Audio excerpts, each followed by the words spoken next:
Usahay ang atong past maoy makababag nato ngano maulaw ta magpagamit diha sa Ginoo. Kay lagi maoy madumduman sa tawo. Ayaw kalimot igsoon nga ang mga bantugang tao diha sa Bible napunay dagkong salang nahimo. Like nila ni David was an adulterous man and murderer. Moses was hot-tempered. Jacob was a deceiver. Peter was a coward and liar. Paul was a persecutor to the early Christians, pero kaning ilang mga kapakyasan o kahuyang wala makababag aron sila mahimong mga bantugang tao sa Biblia.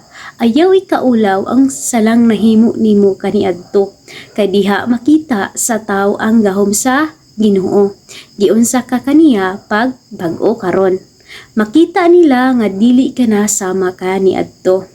Ang langit maunay lugar sa mga taong makasasala nga gahinulsol, dili na lugar sa mga taong tigpakaarong ingnon og self-righteous sama sa mga parasyo.